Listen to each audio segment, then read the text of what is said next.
제목입니다. 여러분, 예수의 사람들은 어떤 사람일까요? 우리가 교회만 다니는 사람들을 예수의 사람이라 아마 이렇게 말하지는 아마 않을 겁니다. 또 우리가 성경을 읽는다고 해서 예수의 사람이다 이렇게 말하지도 않고요. 또 우리가 기도를 열심히 한다고 해서 예수의 사람이다 아마 이렇게 말하지는 않을 거예요. 예수의 사람이라는 것은 예수의 믿음을 가지고 그 예수님의 삶처럼 사는 사람을 예수의 사람이라 그러죠. 여러분, 그 사도행전 11장 26절에 보면 그런 말씀이 있어요. 뭐냐면 제자들이 안디옥에서 비로소 그리스도인이라 일컬음을 받았더라라는 말씀이 있어요. 그러니까 비로소 그리스도인이라 일컬음을 받았다. 이 말은 뭐냐면 그들의 세상 사람들을 볼 때에 종교 생활을 본 게 아니고 정말 그리스도인처럼 그렇게 살아가고 있는 거예요. 정말 그리스도를 닮아서 그렇게 살아가는 그 모습을 보고 세상 사람들과 너무 다른 삶을 살아가는 것을 보고 저들은 진짜 그리스도인이다 라고 그렇게 불렀다라는 거예요.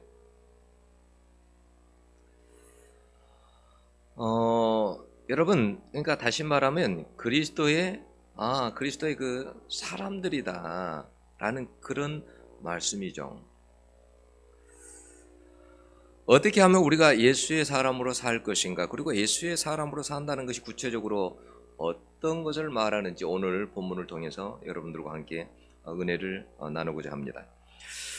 여러분, 첫 번째로 예수의 사람들은 뭐냐면 고난 중에서도 예수의 믿음을 가지고 삶을 살아가는 사람들을 예수의 사람들이라고 그래요. 오늘 10절의 말씀에 보면 뭐라고 되어 있냐면 대만은 이 세상을 사랑하여 나를 버리고 데살로니가로 갔고 그래요. 그러니까 바울이 참 아꼈던 사람이고 아주 바울에게서는 소중한 사람이었어요. 바울 옆에서 바울의 사역을 가까이에서 늘 도왔던 사람이에요. 그런데 어느 날 이제 이래 바울이 감옥에 갇히고 어려움에 처하게 되니까 마음에 낭망을 했는지 어땠는지 모르는데 바울 곁을 떠나가 버린 거예요. 근데 바울 곁만 떠난 게 아니라 주님 곁을 떠나가 버린 거예요. 그래서 여기에 보면 사랑하여라는 이 말이 아가파오라는 말인데 무조건적인 사랑을 의미하죠. 그러니까 세상을 그렇게 사랑했다는 말이에요. 근데 세상을 그냥 좋아하는 정도가 아니라 세상을 너무너무 목숨을 걸 정도로 그렇게 사랑했다라는 거예요. 어떻게 여러분 세상에 이렇게 빠져버릴 수가 있을까요? 그동안에 그래도 바울 곁에서 바울과 같이 협력하고 복음을 위해서 일했던 사람인데 예수님을 버리고 저버리고 믿음을 저버리고 그렇게 세상을 사랑하고 간다라는 거예요. 왜 그랬을까요? 그러니까 핍박의 고난을 싫어한 거예요. 이기지 못한 거예요. 나의 스승을 보니까 감옥에 있고 앞날이 캄캄해. 그래서 여러 가지로 실망을 하는 거예요. 그래서 뭐냐면 아예 믿음을 떠나버린 거예요. 그래서 자신의 편안한 삶을 위해서 세상으로 가버린 겁니다. 예수 믿음을 저버린 거예요. 요즘 코로나가 와서 여러분 오니까 그런 사람들 많죠. 이런 고난 가운데 예수 믿음을 저버린 사람들이 많아집니다. 예수님께서 그랬잖아요. 인자가 올 때 세상에서 믿음을 보겠느냐라고 했죠. 그 말이 그냥 하는 게 아니에요. 가면 갈수록 믿음을 지키는 사람들이 점점점 없어질 거다라는 거죠. 여러분, 고난이 오면 예수의 사람인지 아닌지가 여러분 알게 돼요. 고난이 오면 쉽게 도망가 버리는 사람도 있고, 근데 고난이 오면 올수록 더 예수 믿음을 가지고 사는 사람들이 있어요. 그런 사람들을 예수의 사람들이라 하는 거죠. 여러분, 바울은 여러분 고난이 왔을 때 어떻게 했어요? 지금 여러분 노년에 죽음을 앞두고 언제 하나님 앞에 불려갈지 모르는 상황에서 감옥에 있으면서도 고난 가운데 있으면서도 끝까지 믿음을 지킵니다. 여러분, 그런 힘이 어디서 나왔을까요?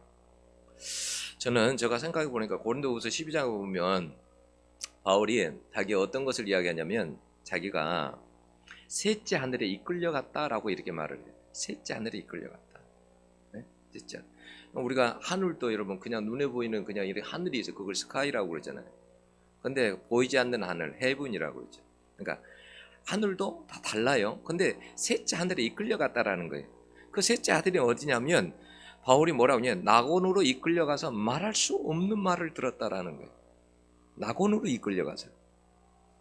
여러분, 말할 수 없는 말만 들었겠어요? 많은 것을 보았겠죠. 그렇잖아요. 천상의 세계를 본 거예요. 네? 그런 것만 아니라 그는 천국을 보았을 뿐만 아니라 수많은 환상과 계시를 경험한 사람이죠. 또 부활을 직접 부활한 주님을 만난 사람이에요. 그래서 여러분 수많은 고난 가운데 쉽게 넘어지지 않는 거예요. 어떤 사람들이 고난 가운데 쉽게 넘어지지 않느냐? 주님을 그게 말씀을 통해서든지 기도를 통해서든지 주님을 만남을 자주 가졌던 사람들은 쉽게 넘어지지 않아요. 주님을 만남을 가졌던 사람들은 쉽게 넘어지지 않아요. 어떨 땐 고난이 그래서 감사할 때가 있어요. 저는 제가 스스로 생각하기를 남들보다는 그래도 고난에 강하다라는 생각을 해요. 왜? 나는 죽음 가운데서 살아봤으니까. 하나님 날 살려줬으니까. 그 가운데서 그리고 주님을 만난 체험이 있으니까 남들보다 좀 견디는 그런 힘은 더 있다라는 생각이 들어요. 여러분 그러한 바울이 18절에 오늘 18절에 뭐라고 합니까? 또 그의 천국에 들어가도록 구원하시리니 그에게 영광이 세세 무궁토록 있을지어다. 아멘. 그래. 감옥에서도 뭐냐면 지금 천국에 대한 생각을 하는 거예요. 천국에 대한 확신과 그리고 소망을 가지고 있습니다. 바울은요, 그럴 뿐만이 아니라 그는 하늘의 상을 알았던 사람이에요.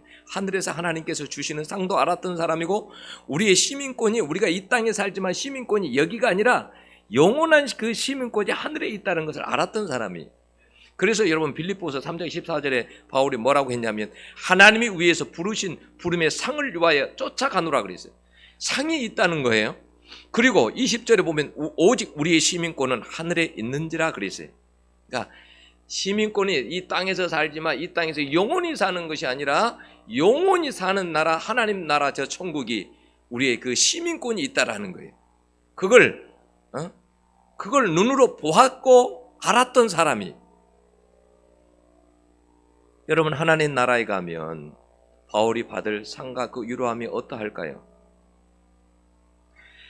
땅에서 복음을 위해서 여러분 고난 받는 것만큼 하나님 앞에 갔을 때 위로를 받고 상을 받는 줄로 여러분 믿습니다.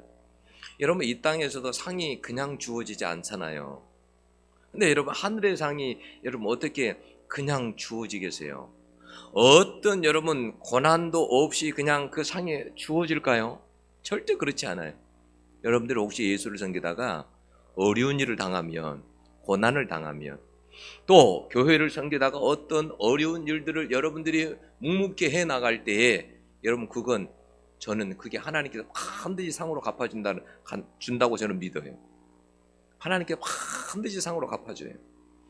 여러분 그 마태복음에 보면 5장 10절에 12절을 보면 복음을 위해서 핍박을 받고 욕을 받고 악한 말을 들을 때에 너희는 기뻐하고 즐거워하라 그랬어요. 왜요? 하늘에서 너희의 상이 큼이라 그랬어요. 그러니까 어떤 고난이 오면 그 고난이 그냥 고난으로 끝난 게 아니에요. 반드시 뭐하고 연결된다고요? 상하고 연결돼요. 주님이 다 아시는 거예요. 그 고난과 그 고통을 다 아시는 거예요. 상에 있는 거예요. 여러분 고난을 피하면 예수의 사람으로 살아갈 수가 없어요. 고난 없이 영광이 주어지는 법은 절대로 없어요. 여러분 예수님의 십자가의 고난이 없이 어떻게 여러분 예수님의 그 여러분 부활의 영광이 여러분 어떻게 주어질 수 있어요? 절대 없는 거예요. 고난이 없이는 영광이라는 것이 없는 거예요. 그래서 예수의 사람들은 어떤 고난이 오면 그런 속에서도 믿음을 가지고 살아야 될 사람들이 뭐냐면 예수의 사람들이. 그래서 여러분 우리가 히브리서 같은 데 보아보세요. 믿음의 사람들이 어떻게 살았나? 히브리서 13장에 보면 믿음의 사람들이 그 처참한 상황 속에서도 믿음을 지키고 살아갑니다. 그 사람들이 예수의 사람들이. 여러분 두 번째로 여러분 어떤 사람들이 예수의 사람들이냐면 이 땅에서 방해자가 아니라 여러분 유익한 사람들로 사는 사람들이에요. 그게 하나님 나라를 위해서도 복음을 위해서도 방해자가 아니라 유익한 사람들로 살아가는 거예요. 여러분 오늘 본문에 나오는 누가는 요즘 같으면 의대를 나와가지고 좋은 의술을 가지고 있어서 병원을 개원하고 돈을 많이 벌고 부자로 편안하게 살 수 있는데 그는 바울과 함께 다니면서 그의 주치의를 감당해요. 그리고 선교 사역지가 여러분 쉬울 리가 없잖아요. 근데 바울이 여러분 복음의 전도할 때 1차 전도여행, 2차 전도여행, 3차 전도여행, 막 4차 전도여행 가잖아요. 항상 옆에 있었던 사람들이 누구예요? 누가예요. 누가가 바울이 항상 몸이 약했기 때문에 주치의를 담당한 거예요. 그리고 선교 사역지에 갔을 때 어떻게 했겠어요? 자기 의술을 가지고 많은 사람들을 섬겼겠죠. 그러니까 누가는 굉장히 사람들에게 유익을 준 사람이에요. 여러분 이런 사람을 뭐 세상에서 알아줍니까? 이런 사람은 세상에서 무명한 자죠. 그러나 주님이 아시는 유명한 자요, 여러분 복된 사람이에요. 여러분 세상에서 막 유명한 자 되기를 원하죠. 여러분 하나님 앞에서 유명한 자 되시길 원합니다. 세상 사람들이 몰라줘도 되는데 하나님이 알아주는 사람들이 돼야 돼요.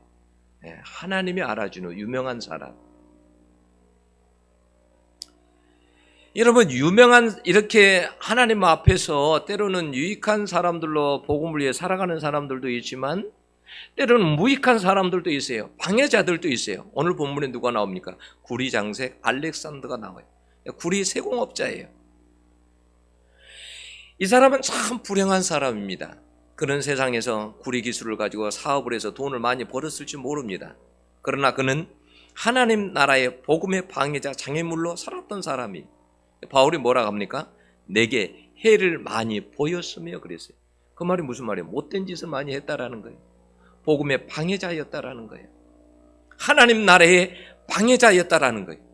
그러면서 바울이 뭐라고 하냐면 주께서 그 행한 대로 저에게 갚으시리니. 그 사람이 자기에게 온갖 못된 짓을 했는데 바울은 자기가 갚지 않는다라는 거예요. 하나님이 다 하셔서 하나님이 알아서 하나님이 갚으시옵소서.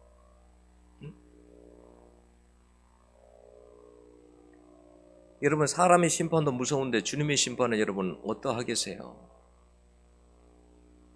우리는 여러분 복음의 방해자가 아니라 유익한 사람이 되어야 할 줄로 여러분 믿습니다.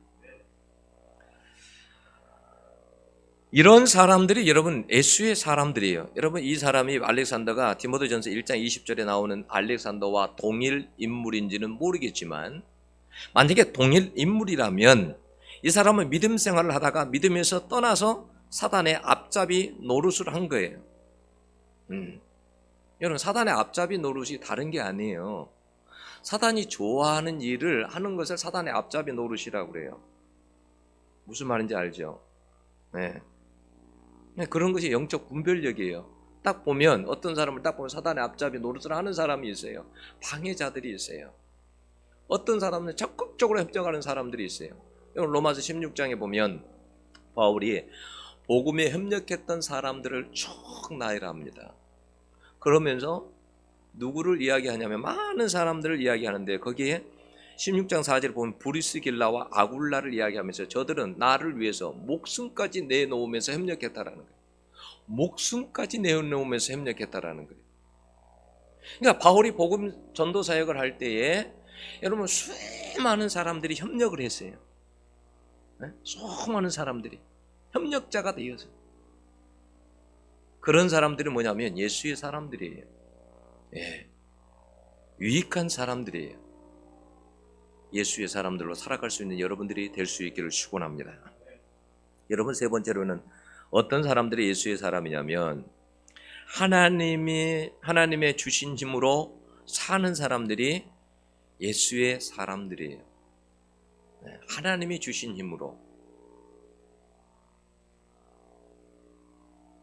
여러분 우리가 힘이라는 게 있잖아요. 나에게서 나오는 힘도 있고요.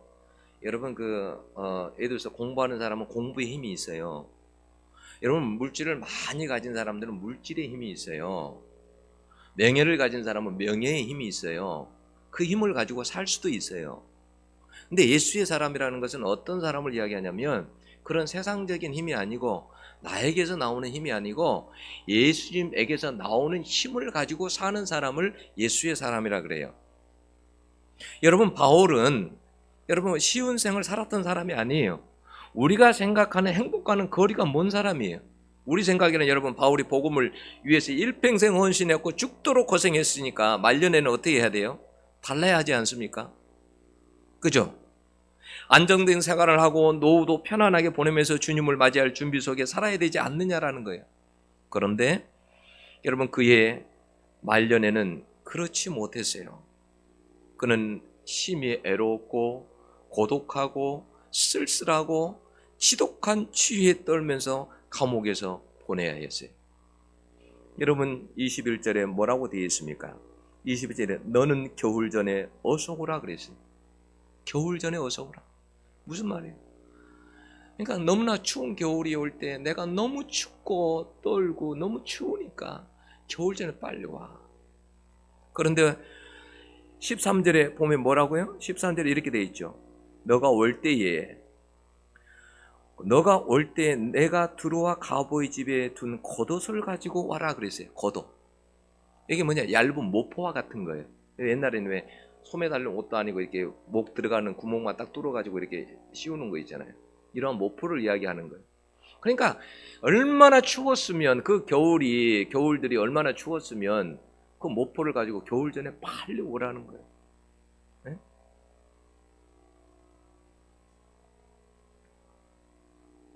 여러분, 더 추웠던 건 뭔지 아세요? 마음이 더 추웠던 것은 뭐냐? 자기를 돕던 사람들이 떠나가는 거예요.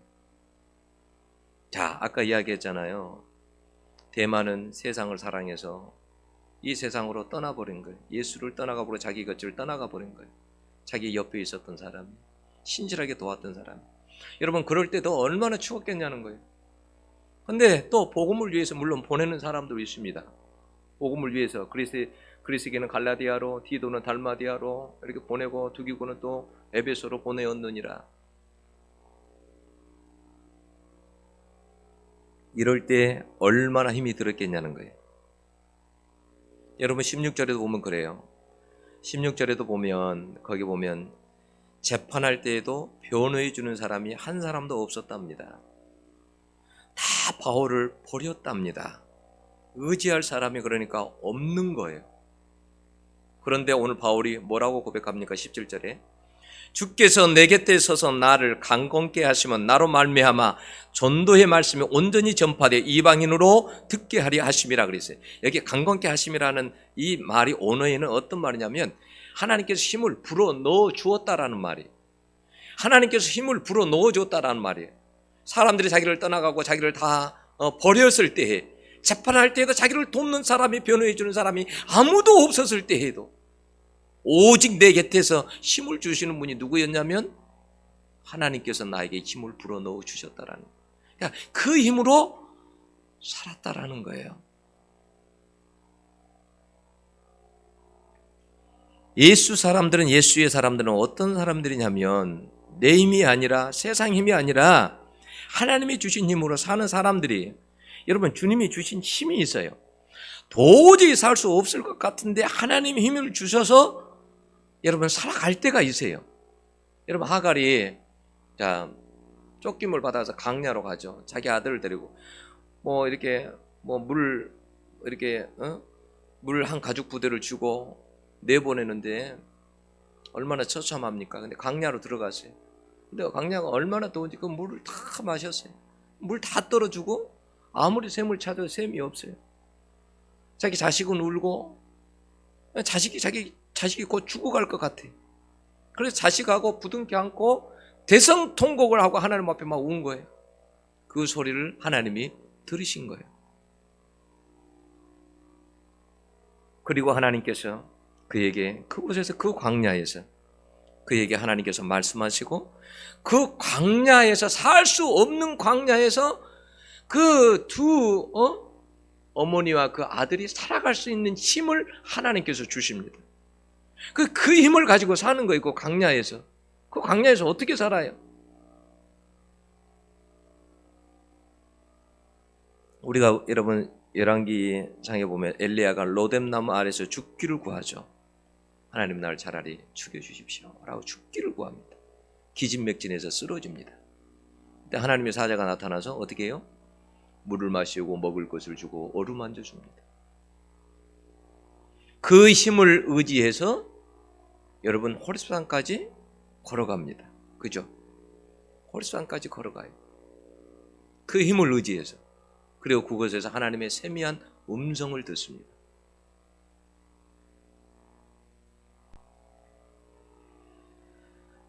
예수의 사람들은 하나님께서 주시는 그 힘을 가지고 살아가는 거예요. 그런 힘이 여러분 어떻게 우리에게 올까요? 그 힘이 여러분 기도할 때 오는 줄로 여러분 믿습니다. 그 힘이 여러분 오늘 이렇게 말씀을 들을 때 힘이 생기는 줄로 믿습니다.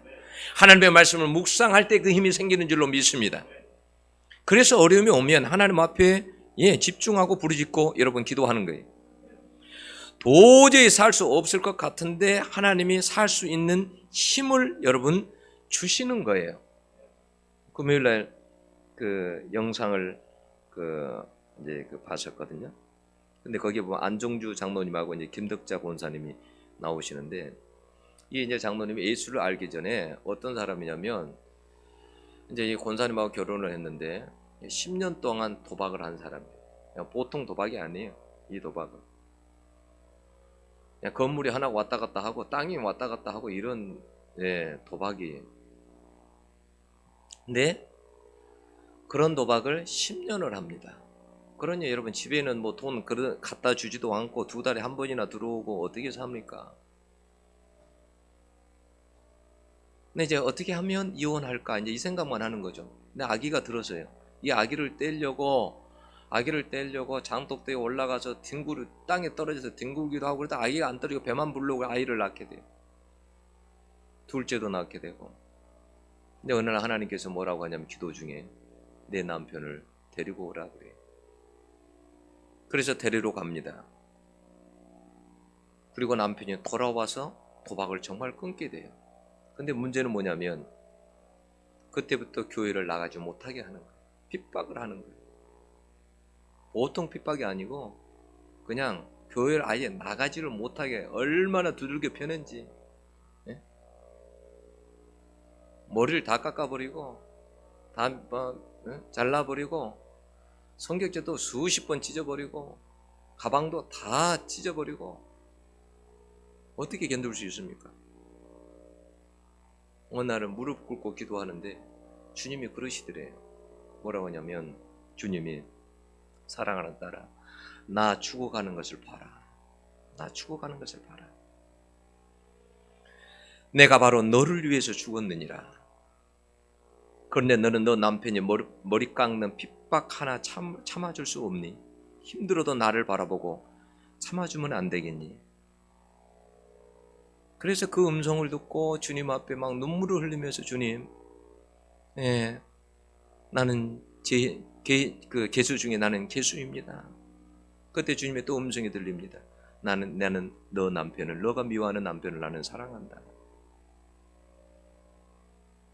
너 남편을 누가 데리고 갈 사람이 없어서, 구원시킬 사람이 없어서 내가 너는 할 수 있다고 내가 믿기에 너한테 맡겼느니라. 내가 반드시 내 남편을 세울 것이다. 너 남편을 통해서 내가 해야 될 일이 있느니라. 너는 너 남편 세우는 것이 사명이다. 너 남편이 영적으로 세워지면 내 남편을 통해서 내가 일할 거야. 이제 정신없이 주님과 교제하고 있는데 눈을 떠보니까 가위로도 아니고요, 부엌칼을 가지고 머리를 다 잘라버린 거예요. 머리가 이렇게 길었는데 이 머리를 위에서부터 다 잘라가지고, 여러분 부엌칼이 이게 칼이 잘 들어요. 그 칼로 어떻게 잘랐겠어요? 머리카락 다 잘라버린 거예요. 머리카락. 그런데도 어떻게 한지 아십니까? 교회 가려고. 어떻게 하면 교회 갈 수 있을까? 그래서 구역장님하고 가발을 사러 가요. 그리고 그 가발을 쓰고 교회를 가는 거예요. 가발을 쓰고. 남편은 그런 생각을 했어요. 이제는 머리를 다 잘라버리면 안 가겠지. 근데 머리를 잘라도 가니까 그때 성령께서 그 남편의 마음에 그 안에 긍휼히 여기는 마음을 막 부어주십니다. 그 권사님의 말에 그래. 그때 사단이 떠나갔다고. 그때 사단이 떠나갔다고. 사단도 어떻게 더 이상 해볼 수가 없는 거예요. 더 이상 해볼 수가 없는 거예요. 요 정도 하면 예수 안 믿을 것 같은데, 요 정도 하면 포기할 것 같은데 포기하지 않는 거예요.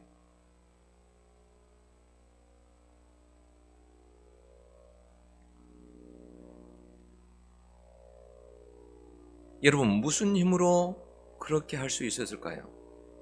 무슨 힘으로? 여러분, 하나님이 주신 힘이 아니면 그렇게 할 수 있었을까요? 안 되는 거죠. 여러분, 하나님께서 주신 그 힘이 있어요. 그래서 결국은요, 그 남편이 돌아와서 나중에 교회에 이제 장로가 됩니다. 그리고 지금은 하나님 나라의 선교 사역에 열심이죠. 우물을 파고 이제는 뭐 학교를 지으려고 하고 거기에 아프리카에 많은 일들을 하려고 하죠.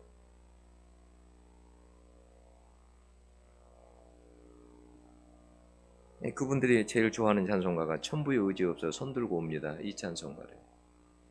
뭐냐면 의지할 것이 없는 거예요. 하나님 밖에는. 하나님 밖에. 나중에 그 사회자가 물어보더라고요. 권사님, 젊은 시절로 돌아간다면 다시 남편을 만날 거예요? 물어보더라고요. 만날 거예요? 아니요? 이런 대답이 나올 줄 알았는데 그게 아니라 자기는 영적으로 생각해 보면 하나님께서 계획이 다 있다는 거죠. 다시 만날 거래요. 하나님께서 영적으로 자기에 대한 그런 생각이 있으니까.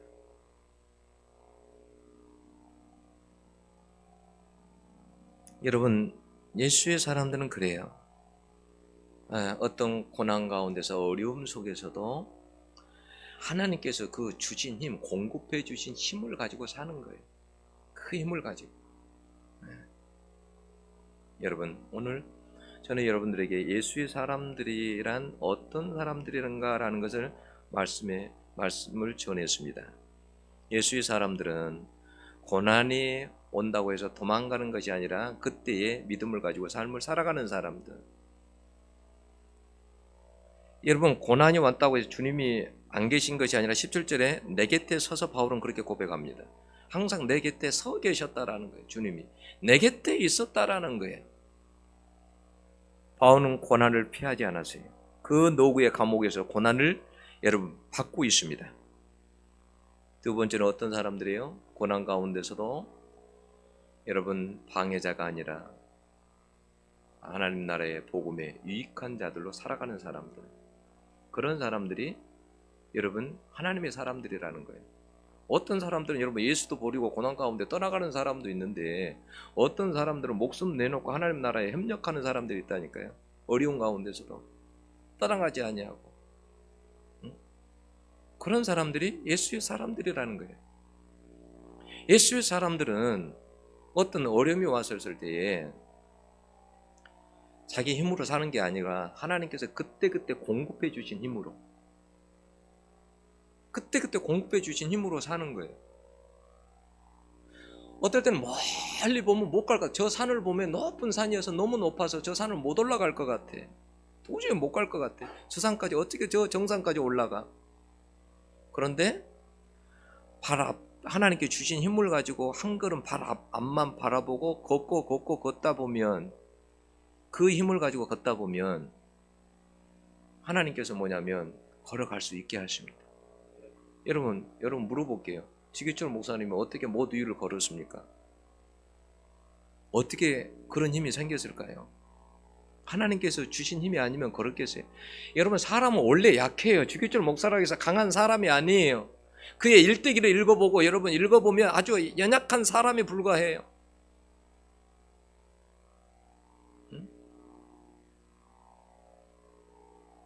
근데 어떻게 해서 그런 일들이 가능하느냐? 하나님께서 힘을 주셨기 때문에 그래요. 여러분 이러한 고난 가운데서도 분명히 하나님께서 우리에게도 힘을 여러분 주실 줄로 그렇게 믿습니다. 그래서 정말 이런 고난 가운데 어려운 가운데서도 코로나 가운데서도 예수의 사람들로 살아가시기를 축원합니다. 기도하겠습니다. 하나님 아버지,